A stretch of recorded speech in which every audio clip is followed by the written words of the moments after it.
following presentation has been closed captioned for the hearing impaired.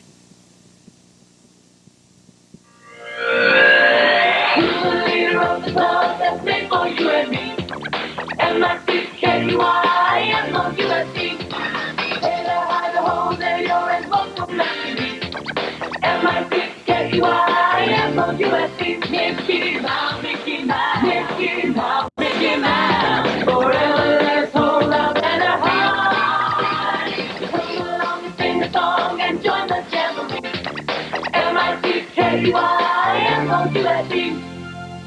Dale. Jennifer. Justin. Keri. JC. Britney. Josh. Rhona. TJ. Ilana. Ricky. Christina. Marc. Mita. Ryan. Matt. Nikki. Tony. Lindsey. Kate. Terri. Fred. You.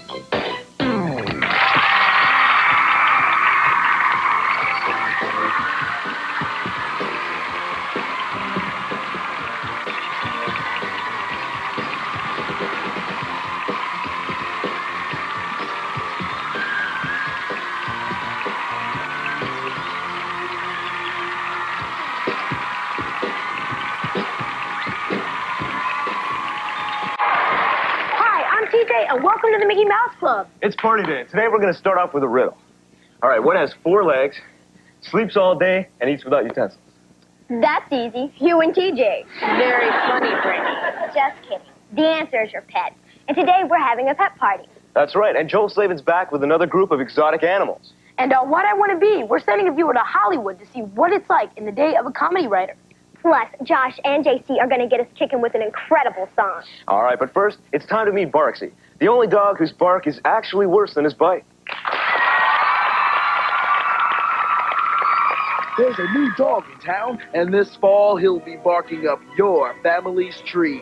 He's our dog, the Tattletale. Hey, listen, Barksy, you're the only one who saw me come in late last night. If Mom and Dad find out, they'll flip. So please don't say a word. Shh, here they come. Hi, Dad. Morning, Hi, Alex. Mom. Oh, good morning, my cutie pootie Barksy. What? Alex came in late last night? And he told you to keep quiet about it? Alex? And He's a small dog with a big mouth. And when he opens it, someone in the Henderson household pays the price. Barksy, who trampled my hydrangeas? Howard, how could you? Honey, it was an accident. Thanks a lot, Barksy. It's non-stop canine capers as Barksy gets into everybody's business. ha-ha! Caught you with your paws in the pie, Barksy. Mom will have to believe me now. Mom! Oh, no, my cherry pie. I was going to enter it in the bake-off. Barksy did it, Mom. I've got all the evidence right here in this videotape. What? Alex did it? Oh, Alex, how could you blame poor little Barksy? But it was Barksy. If you won't look at the videotape, look at his face. It's got pie all over it. Oh, Alex, how could you? Rubbing cherry pie all over Barksy's face to keep yourself out of trouble? You are grounded, young man. You are dead meat, Barksy. It's our dog, the Tattletale, coming soon to Channel 8.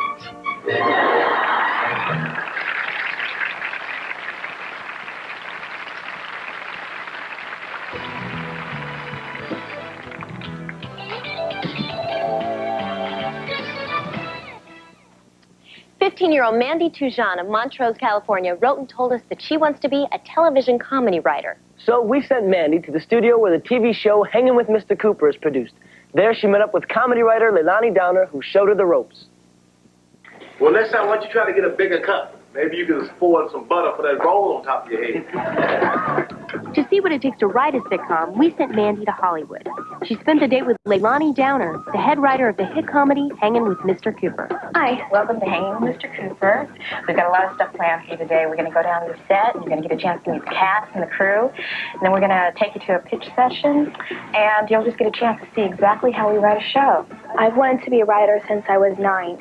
I think that would be a lot of fun to not just write your own, but to be able to read other people's work and help them with theirs. A sitcom has a whole staff of writers that have to learn to work together. Well, we kind of want to be a little quiet when we go in there, okay? Oh, hey, Leilani. Oh. Pizza? Myra? Oh, hi. When I first met the writers, I was really surprised to see how zany they were. I really thought about how much fun it would be to have that job because you have a chance to talk with the people constantly and to become such good friends with them, and you're always having a good sense of humor because you're always trying to make jokes. What does it take to be a writer? It takes a very good sense of humor and a very good understanding of how to tell a story. The ability to listen in the room, to be a good listener, because the other writers are always throwing good ideas out. And if you're sitting there concentrating too much on a joke you want to pitch and you don't hear something else come up in the room, you're going to miss it. What you like in a TV episode is a character that you can sympathize with, and you put them in a predicament, and then you resolve it by the end of the episode. A writer spends most of their time in front of a computer, writing and rewriting a scene. There's dialogue, which you probably know, but also what we write into the script are the actions that our characters do. This is what Vanessa does when she comes into a room. And then this is what Vanessa says, of course, when she enters that room. You're too big and bulky to be sleeping in the backseat of a Dodge. The pitch meeting is an important part of the process. It's when the writers share new ideas and polish up weak spots in the script. What if Marc and his students accidentally knocked over 2 chemicals in his science class and they came up with this cleaning product? Maybe it's really just a product already in existence. So they think they hit something big. They invented nail polish. Right. The pitch meeting was very energetic. People were coming up with ideas here and there and everywhere. Mandy even had the chance to show off her own writing skills and be a part of the writing team. What we'd like you to do is kind of write some dialogue for us. What's happening is Marc is in a Japanese restaurant, and he's playing around with the utensils, he's cooking on the stove, and we want to see him talking to the customers around him. When I was given that assignment, I felt sort of overwhelmed because I'd never written anything for television. You know, Mandy, this is really funny. I like what you're having Marc say. And after a while, his hand slipped, sending a piece of shrimp flying into a lady's blouse. And that's funny, and that's something we didn't even think about. I felt good that she approved it. I felt maybe someday I could write a script that would sell. It takes about 3 months for an idea to make it on screen, starting with the story pitch and the outline. Then there's the first draft and rewrites, until finally it's taped in front of an audience. We'll work out the kinks, and if everything's not right, then we'll do it again. So what we try to do with the writers, they try to do it till it's right. Till it, every joke is like pow, pow, pow, pow, pow. So when Friday comes, it's like pow. I'm sorry, Vincent. I'm going to go home and I'm going to start writing as much comedy as possible. If I do have what it takes, I have to actually go home and see if I can do it. In addition to being a lot of fun, it looks like comedy writing's a lot of hard work. Sure does. If there's anything you want to be or see, just write to us at What I Want to Be or See, Mickey Mouse Club, Disney MGM Studios, P.O. Box 10200, Lake Buena Vista, Florida, 32830. And be sure to include your name, address, and telephone number. You're watching the Animal Channel. From ape to zebra, we're your source for complete animal programming. Here's what's coming up tonight. At 8 o'clock, one's a wise-cracking hyena, the other's a sharp-toothed rodent. Together, they're the crime-fighting team of Grin and Ferret. Then at 9, get marooned with your 7 favorite castaways on Gorilligan's Island. Tonight, the Professor and Gorilligan try to get off the island in a banana-powered boat. At 10, the fur is flying when Alexis tangles with Fluffy on 9 Lives to Live. Fluffy? What a surprise. I thought you weren't allowed on the furniture. Alexis, you're the one who keeps ripping up the sofa, and one day they're going to catch you. But that's not the reason I'm here. I know about you and my Siamese boyfriend. Listen, kitten. He needs a cat like me. So stay out of my way, or somebody's going to get scratched. That's all coming up tonight on the Animal Channel. All day, all night, all animal.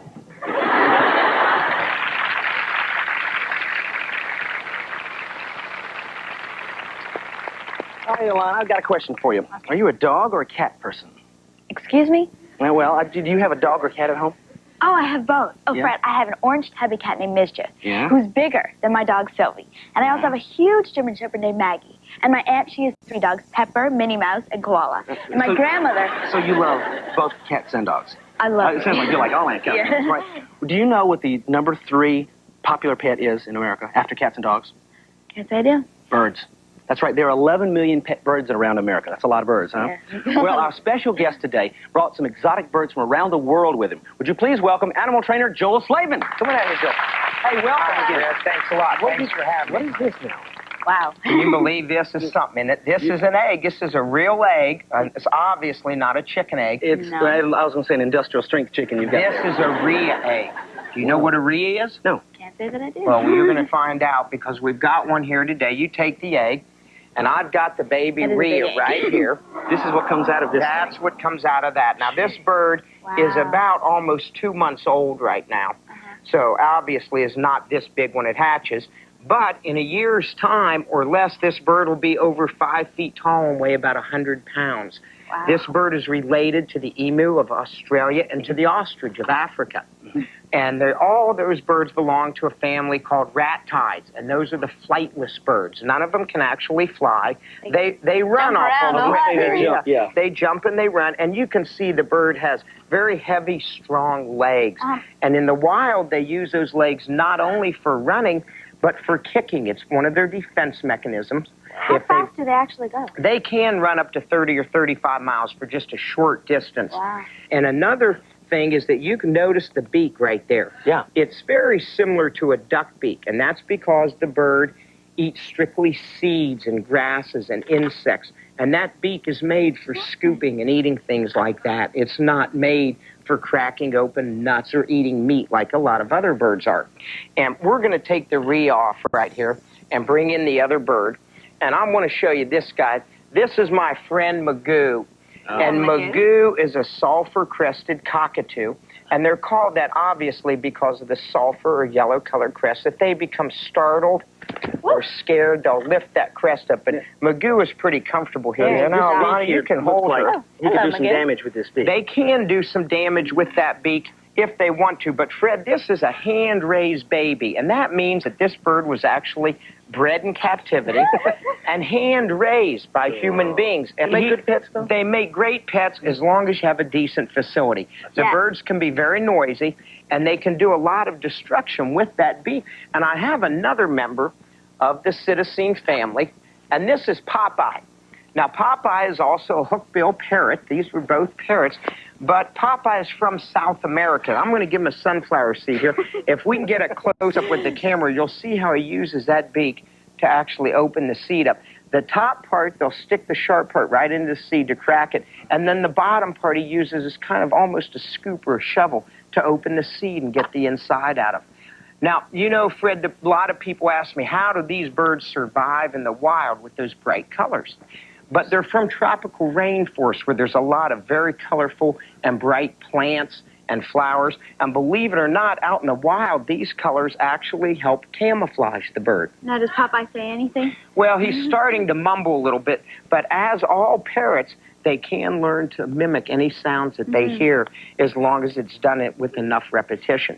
Now I know why pirates walk like this with a They got the bird on their shoulder there. Now, these guys are parrots, and they're from the Citizen family. But I want to show you another bird that I brought here today. I'm going to have to put a glove on for this, you guys. This bird is absolutely my favorite from all the bird family. And this guy's name is Mortimer. And see if we can get him over here. There we go. All right. Now, Mortimer is a black vulture. And these birds are commonly associated with myths and legends and superstitions. In reality, this bird is very, very important to us because he lives on what's called carrion. And for those of you who don't already know, carrion is dead, decaying animals. A lot of times, you'll be driving down a countryside road, you see a bunch of birds pecking away at something. They're vultures, and what they're doing is cleaning up our countryside for us. Now, another neat thing about these birds, one of my favorite things, their defense mechanism. You guys might not believe this, but if you get one of these birds mad, what he's going to do to defend himself, he's going to throw up on you. And believe me, that's not very pleasant. But they have the ability to eat, and then if they become startled, they can actually regurgitate their food and spit up on who's ever bothering them. Now, how does the vulture handle that in their stomach? Well, they have adapted over thousands and thousands of years the ability to eat carrion and to survive on it. And these birds are very protected in the wild.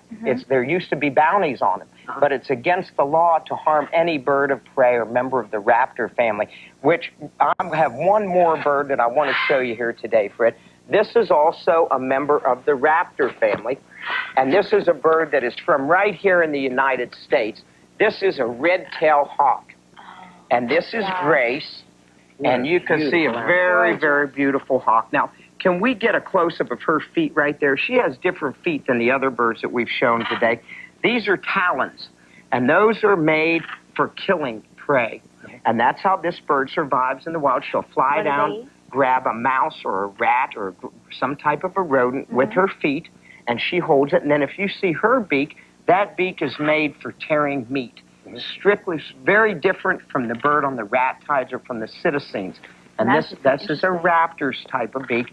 And I want to show you her wings right here, if we can get her, put them out, how beautiful she is. Gorgeous. Now, beautiful, big, huge eyes. When big, huge eyes, the birds can see for over a mile. A mile away. And if you'll look at the back of her tail right there, you can see when these birds become matured from 1 year to 2 years old, the tails get red, and of course that's why they're called red-tailed hawks. And these birds, magnificent, and they're also protected by law. It's nice to see that all these birds are protected Well, here. it's about time, you know, because a lot of them almost went extinct because of people shooting them, and they do a great service to us. Well, you do too. Thank you very much for... Brett, thanks a lot for having me. Thank you very much.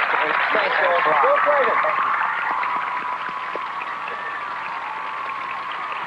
This summer, the Finley family has a new house pet. What's that you got there, Skipper? Mom, Dad, I found him under the house. Can I keep him, huh? Please? Well, I don't know, Skippy. I mean, who's going to take care of him? I will. I mean, look how cute he is. And see, he likes it here. He is cute.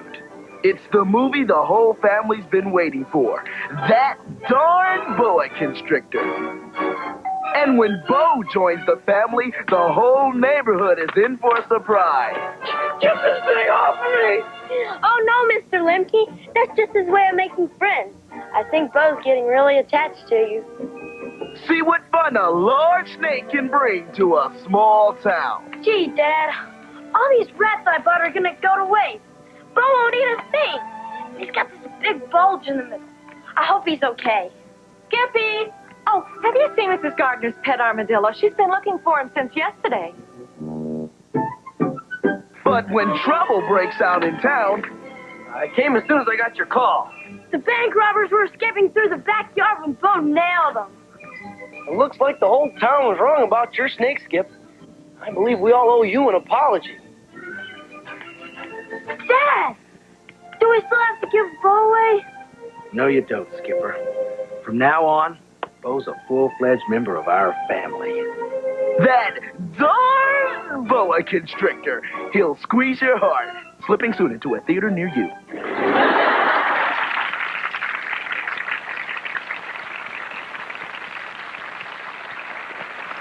All right, everybody get set, because we've got Josh and JC leading the game in a really cool song. Here they are singing Who Is It?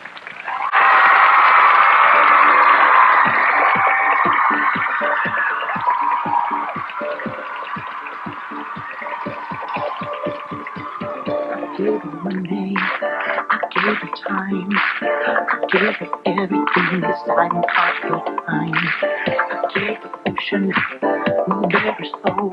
I gave her promises and secrets left untold. She promised me forever and a stay with her as one. Made of us we live like I knew. told me in secret that she loved me for a whole time. Promise so untrue. Tell me what will I do? And it doesn't seem to matter, and it doesn't seem right. Cause the will is bright, no fortune, still I cry alone at night. Don't you judge by my composure, cause I'm lying to myself. And the reason why she left me, did she find someone else? Who is it? He's a friend of mine. He's my brother. Somebody hurt my soul now. Who is it? I can't take this anymore. Gave her one hand, gave her time, gave her everything inside my heart could find. Gave her ocean, my very soul. I gave her promises and secrets that untold. And she promised me forever that she'd live like this one. We made a vow we live a love so true. It seems that she has left me for such reasons I explain. I need to find the truth, but see what will I do? And it doesn't seem to matter, it doesn't seem right. The will is gone, no fortune, still not crying alone at night. Don't you judge by my composure, cause I'm buying every day. And she didn't leave a letter, she just up and ran away. Who is it? He's a friend of mine. He's my brother. Somebody hurt my soul now. Who is it? I can't take it cause I'm lonely.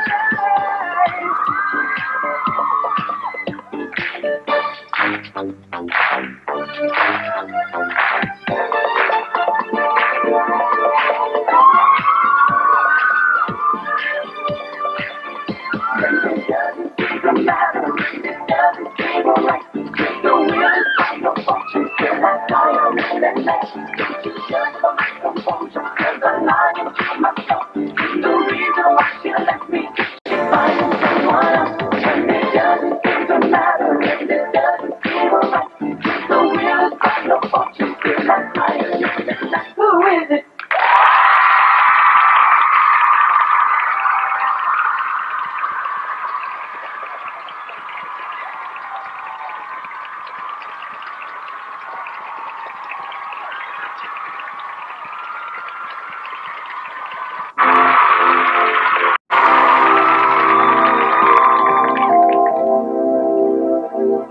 Now it's time to say goodbye to all our company. MIC. See you real soon. Why? Because we like you.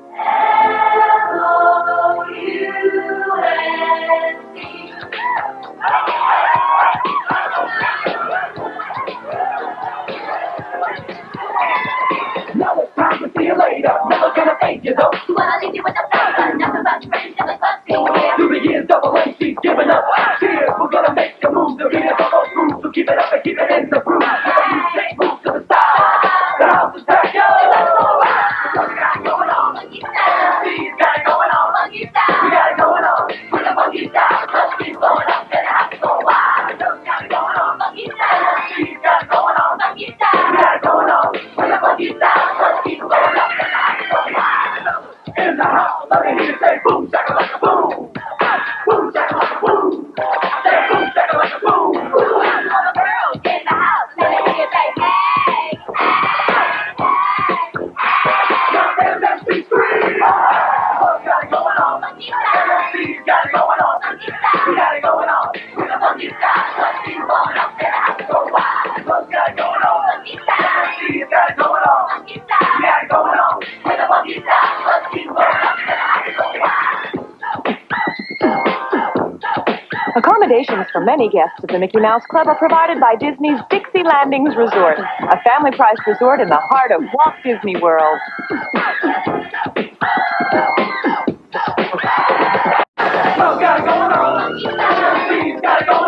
The Mickey Mouse Club is videotaped before a live audience at the Disney MGM Studios in Lake Buena Vista, Florida. If the start of the week's got you down, check out what's coming your way. I can't even feel myself breathing. It's a Manic Monday on the MMC with the Cool Club series, Emerald Cove. Special guest Scott Weinger from Full House and the music video Real Talk from the MMC's first album, Monday on the Mickey Mouse Club. Welcome to Bonus. Next, mismatched roommates are serving up fun in Match Point. After that, Marshall and Simon are in deep trouble in Erie, Indiana. Then, a new friendship forms when two kids are lost in the Barrens. All tonight on Bonus.